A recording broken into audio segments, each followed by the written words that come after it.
Play store से हटाया गया टिकटॉक।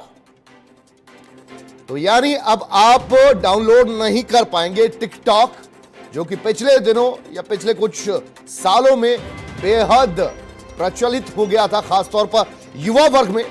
तो कल सरकार ने टिकटॉक समेत 59 चीनी एप्लीकेशंस पर बैन लगाया है। अब प्ले स्टोर से हटा दिया गया है टिकटॉक। अब आप प्ले स्टोर से इसे डाउनलोड नहीं कर पाएंगे। और जिनके पहले से डाउनलोड हैं ये एप्लीकेशंस, ये धीरे धीरे काम करती हुई अपडेट नहीं होंगी, तो अपने आप ये किसी काम की नहीं रहेंगी आने वाले कुछ दिनों में। तो प्ले स्टोर से हटाया गया टिकटॉक। तो 59 जो चीनी एप्लीकेशंस हैं उनमें सबसे ज्यादा कोई एप्लीकेशन चर्चा में रही है, वो टिकटॉक है, जिसके जरिए लाखों की तादाद में युवा वर्ग लगातार जुड़ रहा था, अपने टैलेंट का प्रदर्शन कर रहा था, एक जरिया मान चुका था अपने टैलेंट का बखान करने का।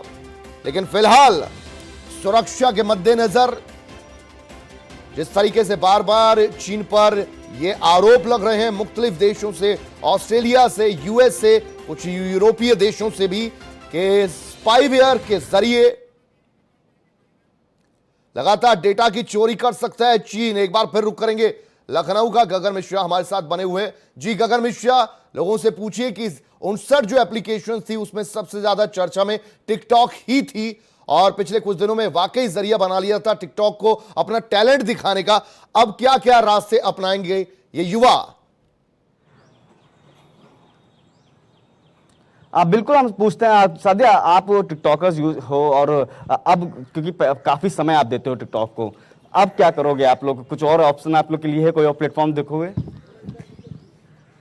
बिल्कुल, टिकटॉक बंद हो गया, बट जैसा कि टिकटॉक की वजह से बहुत सारे ऐसे टैलेंट थे जिन्हें शायद अच्छे प्लेटफॉर्म नहीं मिले थे, जिन्हें लोग नहीं जान रहे थे, बट टिकटॉक ने उन्हें बहुत छोटे से ऊपर तक बहुत सारे लोगों को ले गए, बहुत सारे लोगों को एल्बम मिले, बहुत सारे लोगों ने अपने आप को वहाँ पर एक्सप्लोर किया। सो आई गेस कि जो लोग हैं अब उन्हें मोस्टली लोग जान गए हैं, तो अब वो किसी भी प्लेटफॉर्म पे परफॉर्म करते हैं या किसी भी प्लेटफॉर्म पे अपने आप को एक्सप्लोर करते हैं, तो उन्हें उसी तरह का ऑडियंस प्यार देगी, उसी तरह से उन्हें अपने टैलेंट को एक्सप्लोर करने का मौका मिलेगा। अच्छा, अभी प्ले स्टोर में था, अभी तो चल रहा था, लेकिन अब प्ले स्टोर से टिकटॉक को हटा दिया गया है। अब नई ऐप आप लोग ढूंढोगे या यूट्यूब में शिफ्ट करोगे? क्योंकि यूट्यूबर्स और वर्सेस वैसे भी टिकटॉकर चल रहा था पहले से। जैसे कि इंडियन ऐप हैं जो टिकटॉक की तरह ही हैं, हम लोग उनको यूज़ करने का सोच रहे हैं। उस तरीके वीडियोस हम लोग बनाएं उस पर, और जो चीज़ें हम लोगों ने टिकटॉक पे जितनी मेहनत की है और हम लोग इस पे भी करते हैं, और अगर ये चीज़ सक्सेस होती है तो ये बहुत अच्छी बात है, क्योंकि हमारा इंडियन ऐप आगे बढ़ रहा है, तो ये अच्छी बात है। हम लोग अब उस पर वर्क करेंगे। आखिरी सवाल है कि आपसे कि मोदी सरकार का ये फैसला कैसा है? टिकटॉक हो फिर या कोई और ऐप हो?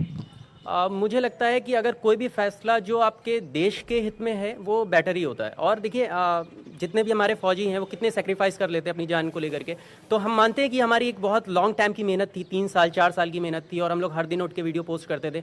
लेकिन अगर देश की बात आती है तो ये मेहनत कुछ नहीं है, तो हमें सेक्रीफाइस करना बनता है। तो ये इससे मैं खुश हूँ पूरी तरीके से। तो कुलदीप, भले एक लाइफ का बहुत बड़ा हिस्सा बन चुका था टिकटॉक, लेकिन अगर देश की बात है तो कुछ भी सेक्रीफाइस करने को ये युवा तैयार हैं। अच्छा गगन, ये भी जरा इनसे पूछिए, भारत सॉफ्टवेयर में एक बहुत बड़ी पावर है, और जब इतनी बड़ी एप्लीकेशन से इतने लोग हट जाएंगे तो भारत के पास वो सारे रिसोर्सेस हैं, वो कितना एक्सपेक्ट करते हैं कि आने वाले दिनों में भारत की भी टिकटॉक या टिकटॉक जैसी या उससे बेहतर एप्लीकेशन सामने आ जाएगी?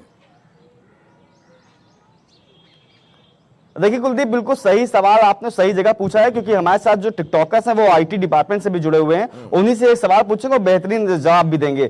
क्योंकि अभी टिकटॉक काफी जो चाइना ऐप्स थी अब वो सर्वर से हट जाएंगी, अपनी जो भी आपका एक प्लेटफॉर्म होता है, तो क्या मानते हैं कि भारतीय जो ऐप्स हैं उनको अब जगह मिलेगी, स्पेस मिल जाएगा और फिर से वो एक्सप्लोर हो पाएंगी?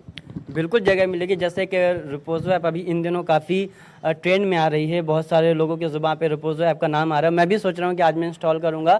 तो मुझे लगता है कि जब आपका एक बड़ा कॉम्पिटिटर आपके रास्ते से हट जाता है, जो छोटे कॉम्पिटिटर होते हैं फिर वो आगे आ जाते हैं और ऑडियंस उनको कैच करती है, तो ये बहुत बड़ा कदम है। अगर इंडियन ऐप होगी तो उससे हमें ज़्यादा प्यार होगा, दिली मोहब्बत होगी। अभी हम लोग टिकटॉक को यूज़ करते हैं सिर्फ अपने मतलब के लिए, उससे हमें मोहब्बत नहीं है। लेकिन अगर रिपोजो ऐप, जैसे रिपोजो एक इंडियन ऐप है, अगर रिपोजो आगे जाएगा तो उससे मोहब्बत होगी। तो मुझे मुझे लगता है ये बेटर होगा। हाँ बिल्कुल, भारतीय ऐप की जरूरत है। और अब क्योंकि अब चाइना की लगभग 59 ऐप जब हट रही हैं, वो भी ऐसी ऐप, चाहे वो शेरिट हो, यूसी ब्राउज़र हो या फिर टिकटॉक हो, जिसको लोग सब लगभग सभी के स्मार्टफोन में वो ऐप्स होती थी, अब वो हटेंगी तो जरूर स्वाभाविक है कि भारतीय ऐप के रुख जरूर अख्तियार करेंगे, क्योंकि सभी लगभग ऐप्स का कुछ ना कुछ अल्टरनेटिव भारतीय ऐप में है। और ये युवा चाहे वो टिकटॉक का कोई अल्टरनेटिव भारतीय ऐप को प्रयोग करें या फिर शेरिट का प्रयोग करें, अन्य और वाकई इस युवा ने बहुत बेहतर बात कही। झटका जरूर है। इन्होंने कहा कि टिकटॉक हम यूज करते थे, इस्तेमाल करते थे, वो अच्छी ऐप है,